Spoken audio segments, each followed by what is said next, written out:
Son Excellence Monsieur Augustin Apete, j'ai quelques questions concernant bien sûr le forum d'aujourd'hui. La Côte d'Ivoire, c'est le carrefour. Au niveau de UEMOA, pèse plus de 40%. Le président Ouattara dira clairement que nous avons un objectif 2020. Alors, avec cet objectif de 2020, l'atterrage, la fibre optique a une place? La fibre optique a-t-elle une place? Telle est la question. Oui, mais la fibre optique a véritablement une place dans nos politiques. Et pour rester très factuel, je dirais qu'aujourd'hui, nous avons autour de 12 000 kilomètres de fibres optiques qui sont mises en place par les opérateurs du privé. L'État, en 2012, a essayé de faire une cartographie pour voir dans les 5 prochaines années là où la fibre ne pourra pas atterrir. Et ça demande qu'un complément au niveau du service universel soit mis en place. Ce que nous sommes en train de faire, 2000 km sont en voie d'être livrés.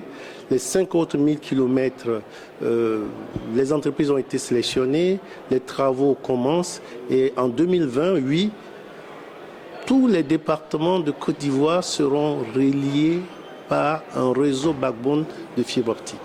Alors, on peut comprendre par rapport à cela, est-ce que le peuple va s'y retrouver? Parce qu'aujourd'hui, quand on voyage à Abidjan, ça devient comme Paris, la vie devient extrêmement chère avec la fibre optique. Donc, c'est le développement, les investisseurs vont être là. Quand ils sont là, forcément, les loyers flambent. Oui, mais les revenus suivent aussi. Les loyers flambent, c'est vrai. L'activité se densifie, ça génère des revenus. Et c'est cela, il y a une belle chanson qui disait ceci, l'argent appelle l'argent. Mais non, il faut la cherté de la vie. Aujourd'hui à Paris est plus cher, New York est plus cher, mais il y a de l'activité, il y a des revenus. Et je pense qu'il ne faut pas faire de la cherté de la vie. Il ne faut pas voir ça comme un handicap, il faut voir ça aussi comme une opportunité. Après le mandat du président Ouattara, croyez-vous que quelqu'un d'autre va pouvoir reprendre cette locomotive pour aller bien sûr vers cette innovation qu'il a mis en place, l'innovation bien entendu de 2020? Le président Ouattara, d'abord il faut noter, il n'est pas seul. Il est entouré d'une équipe de plusieurs générations. Et le jour que nous souhaitons le plus loin possible, où il voudra se retirer pour un repos mérité, il y aura du trop plein, mais il n'y aura pas, je vais dire, ça ne sera pas le désert. Il y a beaucoup de personnes compétentes qui seront capables de relever ce défi-là. Alors, il y a un grand défi aussi, c'est les défis économiques. Le président Houphouët-Boigny, qu'on appelle le vieux, a montré un chemin, le chemin extraordinaire. Et le président Ouattara, il est en train de suivre ce chemin-là, sur ces traces-là. Croyez-vous, il va pouvoir mettre ce pays avec un taux de croissance à des chiffres élevés? Le président Ouattara, c'est un disciple du président Houphouët. Alors pour parler de continuité, vous voyez en Côte d'Ivoire, la continuité est générationnelle. Dès aujourd'hui, nous préparons l'avenir. Avec le président Houphouët, à l'époque, les taux de croissance en Côte d'Ivoire était donné un exemple. Avec le président Ouattara, les taux de croissance en Côte d'Ivoire peuvent être donnés en exemple pour le monde entier parce que en 5 ans de présence, nous avons un peu plus de 9% de taux de croissance annuel. C'est l'un des plus constants et des plus élevés au monde. On voit avec ces côtés, il y a un bémol, ces côtés cybercriminalité, les Ivoiriens font beaucoup ce qu'on appelle le broutage avec le numérique. Quelles sont les décisions prises, enfin, d'enrayer en fait cette plaie qui touche bien entendu le pays? La cybercriminalité en Côte d'Ivoire, c'est un affichage qui correspond vraiment pas à la réalité. C'est vrai, il y a 4 ans derrière, il y avait florilège autour de cela, Mais aujourd'hui, lorsque dans la presse, l'on parle de cybercriminalité, on vous affiche une photo avec une personne qui a été mise dans les liens de la justice. On ne parle plus de cybercriminalité sans qu'on ne vous présente le cybercriminel.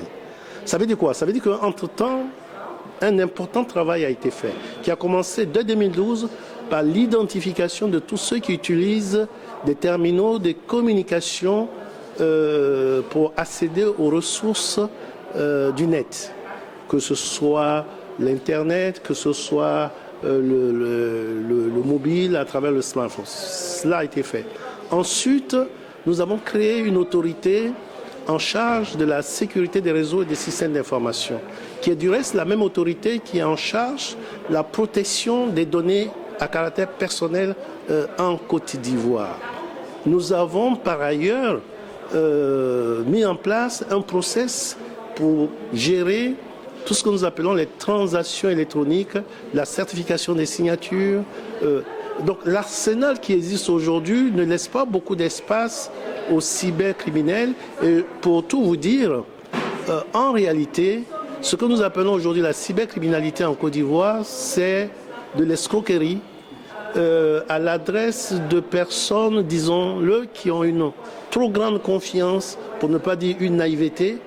Quand vous n'avez pas participé à une loterie et qu'on vous dit que vous avez gagné à la loterie, emmenez-nous de l'argent pour qu'on mette, que vous laissez prendre, ça n'a rien à voir avec le numérique. Mais le numérique, à travers l'usage que l'on en fait, amplifie ce phénomène. Pour nous, aujourd'hui, à travers notre législation, on appelle cybercrime tout crime dans le cyberespace qui consiste à une pénétration non autorisée dans un système d'information pour en prendre le contrôle ou pour commettre des actes malveillants. Mais ce type de cybercrime représente à peine 1% de ce dont on parle. Voilà ce que je peux dire. Vous n'avez pas eu connaissance de ce que des cybercriminels ont pu prendre des contrôles de banques en Côte d'Ivoire. Vous n'avez pas eu connaissance de ce que des cybercriminels ont pu prendre le contrôle des chaînes de télévision en Côte d'Ivoire. Ce n'est pas encore le cas. Et je pense que c'est un processus qui est relativement bien maîtrisé, contrairement à l'affichage que l'on en fait, mais qui est d'un passé, hélas, qui n'est pas des plus récents. Merci infiniment. Vous avez été très éloquent d'ailleurs dans ces cas d'espèce concernant la protection de vos intérêts en termes de la cybercriminalité. Merci à vous. Merci.